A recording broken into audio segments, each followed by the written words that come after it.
आज हम एमए उत्तरार्ध में भारत के भूगोल में ऊर्जा संसाधन के शेष संसाधनों के बारे में अध्ययन करेंगे। इससे पूर्व हम शक्ति संसाधन, कोयला और खनिज तेल के बारे में अध्ययन कर चुके हैं। अन्य ऊर्जा के संसाधनों में प्राकृतिक गैस, सौर ऊर्जा, पवन ऊर्जा, बायोगैस, भूतापीय ऊर्जा, समुद्री ऊर्जा और बायोडीजल प्रमुख हैं। प्राकृतिक गैस के बारे में जब हम बात करते हैं तो देश में प्राकृतिक गैस का पता भी तेल व प्राकृतिक गैस कॉरपोरेशन यानी ONGC एवं ऑयल इंडिया लिमिटेड कंपनियां लगाती रही हैं। अब तक अपतटीय मुंबई तथा बसीन के 10 स्थानों पर गुजरात, राजस्थान एवं कावेरी के थाले में प्राकृतिक गैस के भारी भंडारों का पता लग चुका है। साथ ही तेल के साथ भी गुजरात व असम में प्राकृतिक गैस प्राप्त होती है। अब तक गुजरात, मुंबई अपतट और असम में काफ़ी गैस को जलाया जाता था। अब इस पर तेज़ी से नियंत्रण लगाने की योजना बनाई जा रही है। बसीन क्षेत्र की गैस से देश की 35% रसोई गैस प्राप्त होती है। भारतीय गैस प्राधिकरण गेल की स्थापना के बाद गैस को जलाने पर नियंत्रण आया है। 1985 में देश में कुल उत्पादित गैस का 39% जलाया गया। 7वीं योजना में प्राकृतिक गैस के उत्पादन में वृद्धि करने के साथ साथ 32% गैस को जलाया गया, परंतु विश्व बैंक की सहायता से नवीन कार्यक्रम चलाकर गैस जलाने का प्रतिशत 20 तक लाया गया। अब विश्व बैंक, मुद्रा कोष और एशिया बैंक से प्राप्त 300 करोड़ के ऋण से विशेष पाइपलाइन गैस पर आधारित ताप, खाद्य, ताप विद्युत गृह एवं रसायन उद्योग स्थापित कर गैस जलाने पर प्राय पूरी तरह नियंत्रण करने का प्रयास किया जा रहा है। इसके लिए ऊर्जा के नवीकरण जो योग्य संसाधन हैं, जैसे कि सौर ऊर्जा, पवन ऊर्जा, बायोगैस, भूतापीय ऊर्जा, समुद्री ऊर्जा और बायोडीजल से प्राप्त ऊर्जा पर विशेष ध्यान दिया जा रहा है, क्योंकि हमारे देश में ऊर्जा की मांग निरंतर बढ़ती जा रही है। लेकिन मांग और आपूर्ति के बीच में अंतर भी दिन-ब-दिन बढ़ता जा रहा है। यही नहीं, हमारे यहाँ के जो परंपरागत स्रोत हैं वो भी तेज़ी से ख़त्म हो रहे हैं। तो ऐसी परिस्थितियों में ऊर्जा के नवीकरण योग्य स्रोतों के उपयोग को बढ़ाने के लिए हर संभव प्रयास किए जा रहे हैं। सौर ऊर्जा, पवन ऊर्जा, बायोगैस, बायोमास ऊर्जा, भूतापीय ऊर्जा, ज्वारीय ऊर्जा, खेत तथा जानवरों के अपशिष्ट पदार्थ से उत्पन्न ऊर्जा आदि ऊर्जा के जो भी गैर परंपरागत स्रोत हैं उन पर विशेष ध्यान दिया जा रहा है, क्योंकि भारत में इन नवीनीकरण योग्य और कभी ना खत्म होने वाले इन संसाधनों की कमी नहीं है। ऊर्जा के इन संसाधनों से ऊर्जा के उत्पादन का विकेंद्रीकरण तो संभव है ही, साथ में इनसे पर्यावरण संतुलन भी नहीं बिगड़ता है। भारत में ऊर्जा के इन गैर परंपरागत स्रोतों के उपयोग हेतु उपकरणों के डिजाइन, विनिर्माण और आपूर्ति का सुदृढ़ ढांचा तैयार कर लिया गया है। भारत में वर्तमान में सौर ऊर्जा और पवन ऊर्जा जैसे नवीकरण योग्य संसाधनों के उपयोग में निरंतर प्रगति हो रही है।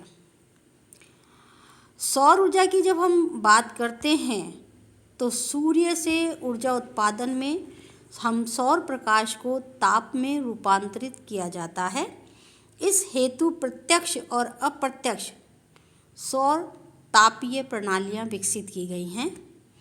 साइप्रस, जॉर्डन और इज़राइल में इन प्रणालियों के द्वारा घरों में गर्म जल की आपूर्ति की जाती है।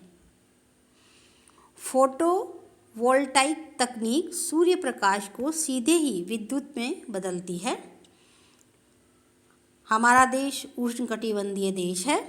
इसके कारण भारत में सौर ऊर्जा की उत्पादन क्षमता तथा उपयोगिता की अधिक संभावना है।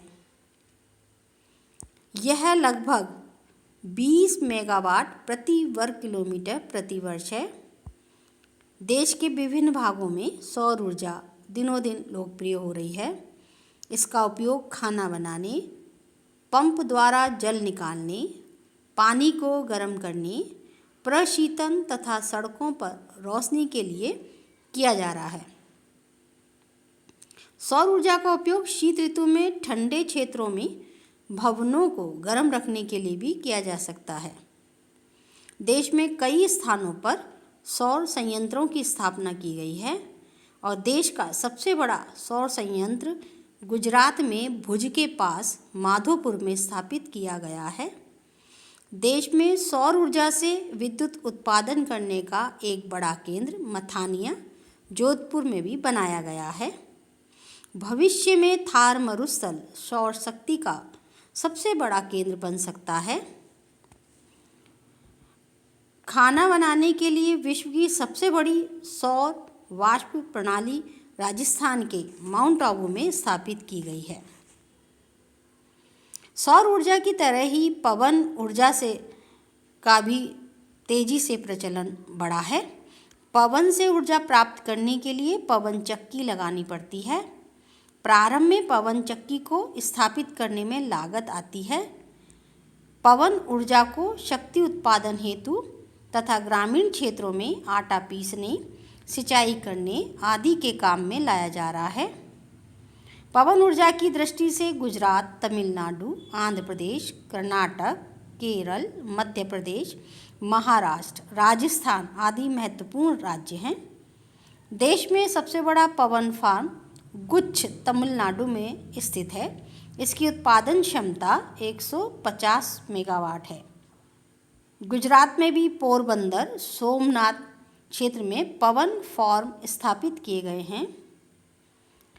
राजस्थान में पवन से ऊर्जा प्राप्त उत्पन्न करने के 2 मेगावाट क्षमता है।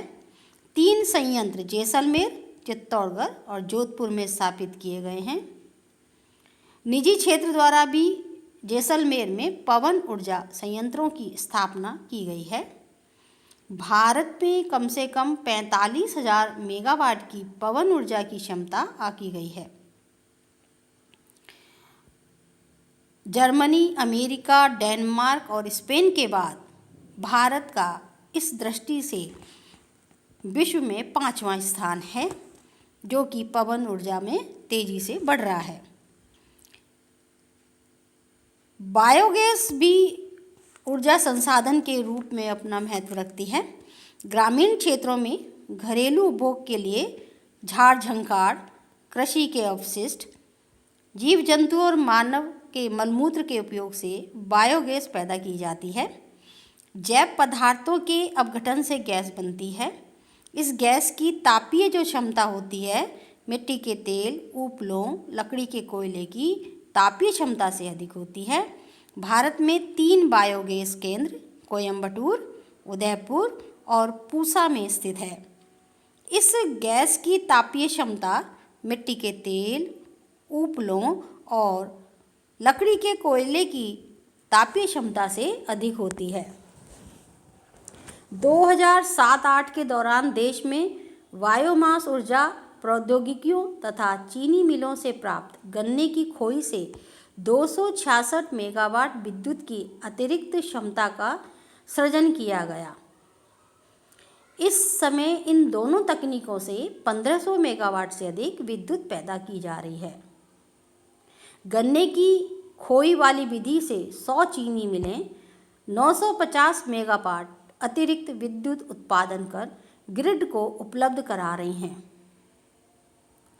इन परियोजनाओं के जरिए प्रौद्योगिकियों तथा उपकरण देश में ही जुटाए गए हैं।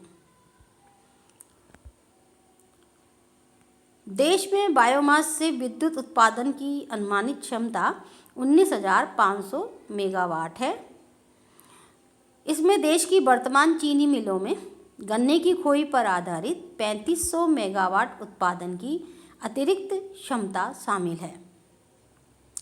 भूतापीय ऊर्जा के संदर्भ में जब हम बात करते हैं तो ये ऊर्जा पृथ्वी की सतह से 10 किलोमीटर की गहराई तक की ऊष्मा से प्राप्त होती है। पृथ्वी के अंदर ज्यों-ज्यों हम नीचे जाते हैं तापमान में वृद्धि होती जाती है। यह ताप वृद्धि प्रति 28 मीटर पर 1 डिग्री सेंटीग्रेड होती है। इसे ही भूतापीय ऊर्जा कहते हैं। गर्म जलधारा एवं गर्म चट्टानें इस ऊर्जा के महत्वपूर्ण स्रोत हैं। लद्दाख में पूगा घाटी में भूतापीय ऊर्जा मिलने की सर्वाधिक संभावना है। इस घाटी में अनेक भूतापीय कुएं खोदे गए हैं। मणिकर्ण में भूतापीय ऊर्जा के इस्तेमाल के लिए 5 किलोवाट क्षमता की परियोजना चलाई जा रही है। इसी तरह समुद्री ऊर्जा भी बार बार इस्तेमाल हो सकने वाली ऊर्जा का अच्छा स्रोत है। समुद्री लहरों से विद्युत बनाने का भारत का पहला संयंत्र केरल में बिजिंगम तट पर लगाया गया है। इसकी अधिकतम क्षमता 150 मेगावाट विद्युत उत्पादन की है। अंडमान निकोबार द्वीप समूह से समुद्री ताप ऊर्जा से विद्युत बनाने की अच्छी संभावनाएं हैं। तमिलनाडु का विश्व में पहला स्थान है जहां 100 मेगावाट की समुद्र तापीय ऊर्जा इकाई स्थापित की गई है। ऊर्जा के स्रोत के संदर्भ में बायोडीजल पर भी प्रयास किए जा रहे हैं और इसमें सफलता मिली है। नवीन और अक्षय ऊर्जा मंत्रालय ने 2032 तक ऊर्जा के गैर परंपरागत स्रोतों के द्वारा 80,000 मेगावाट विद्युत पैदा करने की योजना बनाई। जटरोफा यानी रतन जोत से बायोडीजल के उत्पाद में मिली शुरुआती सफलता से सरकार ने बायोडीजल उत्पादन का मिशन शुरू करने की तैयारी की है। लगभग 1300 करोड़ रुपए के इस मिशन के जरिए देश में योजनाबद्ध तरीके से रतन जोत की खेती हो रही है। यह मिशन वर्ष 2011-12 तक डीजल में लगभग 20% बायोडीजल मिलने के लक्ष्य को सामने रखकर तैयार किया गया और सफलतापूर्वक इसमें हमें बायोडीजल से शक्ति प्राप्त करने में सफलता मिली। वर्तमान में इस मिशन को 2 चरणों में बांटा गया है। पहले चरण में देश में विभिन्न पंचायतों के अधीन पड़ती भूमि पर जटरोफा की खेती की जाएगी, जबकि दूसरा चरण बायोडीजल के उत्पाद पर आधारित होगा।